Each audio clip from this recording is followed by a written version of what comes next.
Have you ever wondered why marketing sometimes can fall flat when you were so sure that it was just going to hit the mark? And you're going, why is it that my awesome message, that all that stuff that I've been doing, I know that my customer needs it, but they're just not taking it. They don't get it. Well, that could be because your message isn't hitting them the way they understand.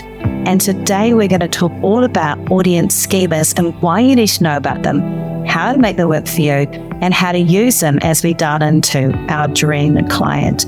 My name is Rachel Klaver, and I'm a content marketing coach and strategist who works with thousands of small business owners to help them work out exactly who they need to be talking to and what message they need to be sharing. And today we're digging in deep into marketing psychology, keeping it practical, and talking about audience schemas. Let's get started. All right, so let's just go through and talk a little bit about this. So an audience schema, that's a technical term, but basically what it is it's a mental framework. It helps people understand things like context and understand their world. So every time a new bit of information comes in, they're putting it into a filing cabinet that helps them understand what it is. So when someone's talking in a super technical language and you have no exposure to that, it just sounds a bit like this, blah, blah, blah, blah, blah, blah, blah, blah, blah, blah, blah, and you just go, can't understand, does not compute. That's kind of showing a mismatch between what the understanding or the information is here and the schema of the audience that's talking to us over here. And what we want to do is we want to make sure that we use language and conversation and content that helps people who've already got a mental framework around how they understand the world, how they have their values, what their motivations and behaviors are, this part, and we match it with it instead of trying to fight with it. So often I see people go, I need them to understand. No, they will already understand if you talk to them in the way that they get it, right? That's how we do things with kids. We're not going to give children all these big, long words to describe things to give them an easy understanding. We're going to break things down to small steps. We're going to talk in the understanding of the vocabulary they have. Hear the bird of baby voice. And we're going to get them to understand things much easier. If we're talking at a level that people don't understand, or it's just at a different kind of language, it's really tricky. This is part of the reason why sometimes you'll find someone, like you might love listening to this podcast, and someone else will hate it because I'm just talking in a different stone and a value. I'm talking to different values. I'm talking to different understandings. I'm talking to different levels. For some people, this is going to be really too advanced for what they want to understand and listen and enjoy. Some people, it's going to be way too basic, and they're like, Rachel, you're dumbing it down. You're just sounding so pathetic. And there'll be other people who just go, I don't even understand why this is important. I just don't care. And they won't want to listen. Whereas other people are like, yes, this is the thing that I'm missing. That all comes down to audience schemas. And if it's not hitting right, we need to make a change. We need to test things and iterate things and change the way we do things so that our content and that message we want to share with the world matches the people that need to hear it. That's what we're doing with audience schemas. So I want you to think a little bit of a schema like a mental blueprint. They help your audience just quickly understand what you're talking about. And it reduces the thinking time or the stress of having to process stuff. It's what makes sense and what feels right to them. And so there's a whole other few of the things we talk in here. Like we're doing an episode later on cognitive dissonance and the way people understand the world. But let's just start with this. So for example, someone that has a really strong value in sustainability might have a schema that prioritizes eco-friendly practices over convenience. Whereas someone who doesn't consider that important, if you're talking about eco-friendly practices, but it means it's a harder job for me to do, then I would go, I want to listen to it because my schema wouldn't match. And so one of the things that small business owners do is we don't talk to people where they're at now, the buying behavior. We keep on trying to change their beliefs. And I would say to you, trying to change someone's belief is a very hard road to go through. We only want to talk to people who are ready for us, people who already understand that's important. Like, what weirdo would listen to a marketing podcast who wasn't actually interested in marketing in some way? I'm not trying to tell you you have to do marketing. You already know that you need to get better at marketing. Otherwise, you wouldn't be listening to this. Imagine if my podcast was just a whole lot of stuff around why you need to listen to more stuff like this. That would be crazy, right? But so much of our content is often like that. So we want to think about this thing. It's called a cultural dimensions theory. And I'm going to get this person's name wrong, I think, but his name is Gerd Hofstadter. And the theory came about that different cultural experiences shape our beliefs and our ideas and our values. And so there's a whole lot of things that happen during different levels. So for example, I'm Generation X. Sometimes the way I do things is going to be not aligned with the way that millennials might do things. So it means that maybe I will naturally talk, if my ideal audience were millennials, I have to think about ways that I'd change the way I phrase things or talked about things to meet those millennials. Now, some of those millennials are now about 40, so I'm thinking that some of them are going to be a bit closer to what I think, but those younger millennials aren't. Interesting, I'll often skip a generation too. So Gen Zs, I feel like I relate really well to them. Maybe they're just being nice to me, but I think that they'll often feel like they feel a familiarity because it's that parental communication. So they have some familiarity about it. So sometimes it is just a different relationship, but they'll have that unless they've got a really toxic relationship with all the adults in their life, in which case they'll ignore me. But anyway, so there could be some other options. So you could have things like people who want to value really strong independence or individualism, like Gen Zs and Gen Xs. We have that kind of in common. Whereas collectivism was a big thing around millennials. So there's a difference in how people value personal achievements over group harmony. Obviously, Gen Zs also often have like a more open, I'm doing very broad around generalizations. Don't just think about this being a generational shift. I'm just using it as an example, just to be clear, because it's not just that. It's cultural stuff. It's around political alignment. It's around what's happening in our world. It's whether we've all experienced things that we experienced the pandemic, but different countries and different areas of society impacted that differently. It might be things around our different language ideas, the way we eat, the way we share food together, all the different cultural norms, both just from different cultures or different countries, but also just a time and place and what our experiences are. And all those things are different.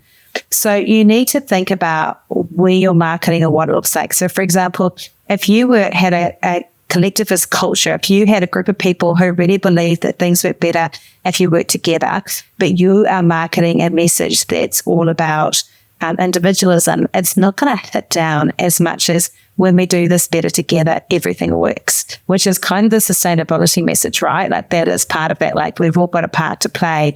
If you've got a whole lot of individual thinkers in that space, even though they're all individually thinking the same, they're not going to have the same response. So you need to think, what message am I doing and how has it been made?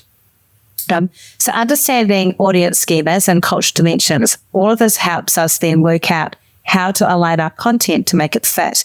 Now, I have a free resource called Dial in Your Dream Client. It's in the links below.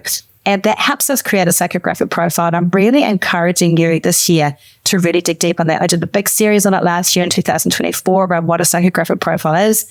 And I use this literally every day with my clients, but also with my own content going in. And I do use ChatGPT a lot with that psychographic profile. Need a marketing strategy, but you're tight on time and budget? In just 2 days, I can help you create a marketing strategy and an action plan that has everything mapped out for you for the following year in every area of the marketing. Plus, we'll have gone deep into who your target audience is, what your offer is, and all those other important things you need to know to get that marketing right. How are we going to do that? Well, you can come along and be part of the Map It Marketing Intensive. It's with a small group of like-minded business owners. We're running them across New Zealand in different areas, and I'd love you to be part of it. Plus, this is an approved program through the Regional Business Fund, so funding may be available to help you attend. Bonus, if you want a plan, if you want to have something that's highly practical, I'd love you to join me, Rachel Klaver, on the Map It Marketing Intensive. See you there. I did the hard work first. I didn't sit there and go, decide what up for me, ChatGPT. I actually did the hard work creating it, but now I use it all the time. I did ask it to find gaps for me in it, but I have 2 psychographic profiles. One is for my group coaching and one is my one-to-one. They're a different audience. And then what I did is I also created 2 other audiences from each of those, which is another day, another story. But those help me together create the content. All right, so let's talk about the schemas. So you can ask ChatGPT to help identify audience schemas, by the way, if you have a really good, clear psychographic profile. I did that and then I kind of worked on it a bit, but it's a really quick and easy way to do it. You need that psychographic profile first to pull them out. So you need to have that. We don't want to look at just demographics. We really need to have that. So for example, you might want to think of focusing on driving your audience by asking it, what is it that drives my audience? So for example, Your audience might say that you're a yoga studio and you want to focus on fitness or just that. But your schema, your audience schema says that they really focus on self-care or connection or security or creativity. And so you pull on topics around that to get people more interested and more excited. So for me, one of the things I've identified is that a lot of my clients, even though am not a money mindset person, and I'm also not a pricing expert, and that's all I do, I talk a lot about money mindset and pricing because I've identified that my audience often has a problem with that actually is aligned to their ability to do their marketing. So pulling on a schema of this will help you become more confident, this will help you have better money mindset, this will help you make more money. Those things are really good things for me to talk about in my content for my ideal audience, or one of my audiences, not the other, because they have good money mindset, those other ones. Another option that you could do is you could look at a business coach, for example, could align their messaging with the schema of having, feeling empowered as they grow. And so they could share stories. You could share stories of clients who've overcome challenges to show how the process of working with you works. A retail store, you might have the schema of wanting to build a nest and building like a beautiful, warm environment at home by showing how your products create a beautiful, warm, inviting home. See how they match? Instead of just going, here's all the beautiful items, it's collecting them together to show the overall experience because they know that the ideal clients are in that nesting phase.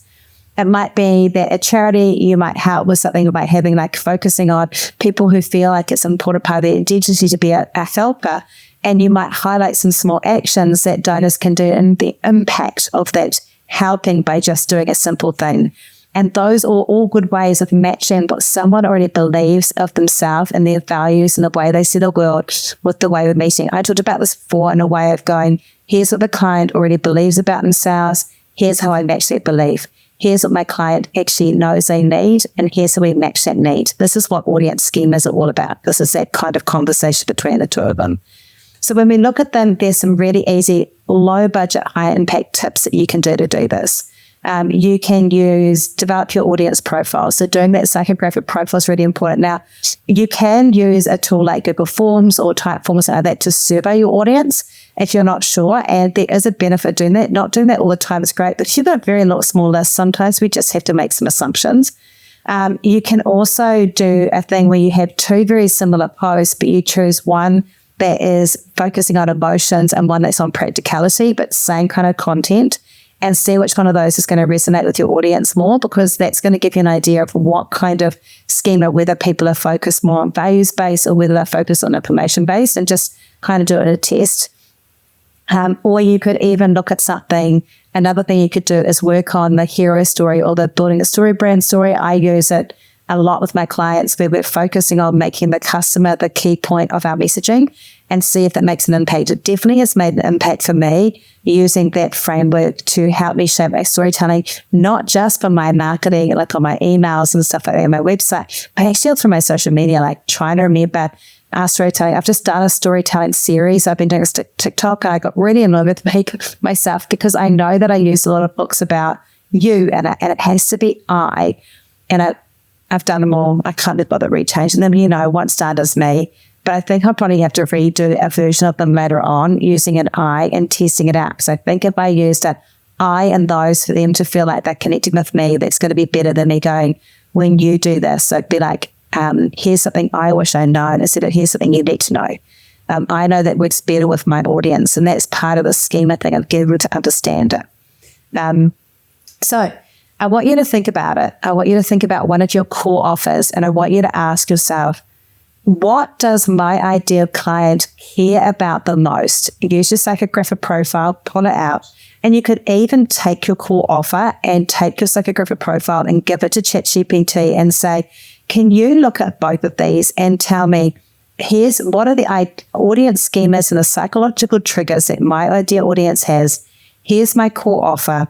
I want you to tell me, what do I need to say in my messaging to help them understand this core offer in their own way of thinking and their own way of computing and using the psychological triggers. Try and work out how to make that align with it, and then you could create content coming out of those ideas. I don't want you to write the content with ChatGPT, but I do want you to use it to generate ideas because that's going to really help you create it. If you do that, it's going to really help you build out and test your content to see what triggers. And it's really important that we do use our content to explore and experiment. Don't just create massive amount of content all at once until you really understand what's working. Do one, test it out. Did it work? Did it resonate? And I'll tell you something. I'm finally getting growth on one of my social media platforms. I don't want to share what it is because I don't know. I'm worried that I'm going to be like, no, it was just a fake. But I am seeing growth on their conversions, and it wasn't actually my content with that. I'll tell you, it's Instagram. It's okay. I've never had success with Instagram in terms of growth, in terms of conversions of my content to followers. And my content does well, but the followers didn't. I changed my profile, and what's all I changed? Nothing else has changed. And suddenly I've started getting more conversions. So sometimes it isn't the content, but we want to test the content. So try and think about it. Use that psychographic profile. The link is in there for the dial in your dream clients. You can download it, get it. But think about this. Audience schemas are the secret. This is the secret to creating that marketing that truly resonates. It is very much a psychological process that we're doing. It's marketing psychology, really tapping into your ideal audience. So you want to make sure that we align with their values and we align with their motivations. And to do that, we've got to work out what those are first, and then finding a link between that and your offer. It's that beautiful Venn diagram conversation, the interaction between the two of those. That's a magic spot where we talk. You're not trying to talk about everything in your offer. You're only talking about the things that are going to help them get excited about it. So I want you to think about it. How can you do this week? What step are you at? Do you need to create your psychographic profile? Do you need to go and hit ChatGPT? Do you need to give yourself a bit of time and space to actually think about it? Or do you need to actually work out, is your audience the right audience for your offer? The reason I have two psychographic profiles is I have two very different audiences, offers. I have my group coaching and my one-day things to suit smaller businesses, but it's not best suited for larger businesses. And it goes like a bomb, and it's fantastic, and it's great. But I also have a different audience, which are these larger companies. And if I'm talking to both with the same messaging, they have different audience schemas, they have different values, they have different headspaces. So I had to have two. It's not ideal. It's harder to market with two. But you have to be really honest and own. Perhaps it is that your offer isn't being matched with the right audience. And this is how we find out, is really considering, what is that alignment? What is in common? What do I find? And if you have two psychographic profiles, you can actually ask ChatGPT to find commonalities. You can do it yourself, but I just don't have the energy. I don't have the energy. So this is audience schemas. This is marketing psychology. We're going to be doing a series around marketing psychology on confident content. I'm so excited to be doing this with you because I'm so passionate about it. And I want to know if it's helping you with your content too. So let me know. I'd love you to tell me how this has had an impact to you. I'd love to know how it's working. And I want to hear that you have done your psychographic profile, because we know that that's going to help. Tune in next week. We're going to do a bit more of a tips kind of how-to strategic thing next week. But come back. We're going to be doing about every 3 weeks there's some marketing psychology. Every 3 weeks is about that kind of how-to strategic stuff. And then every 3 weeks there'll be a guest. It's kind of the format of it's going in 2025. And I'm excited to be here. And I'm so pleased that on this Valentine's Day, because it's coming out on Valentine's Day, we got to talk about beliefs, systems, and sharing and love.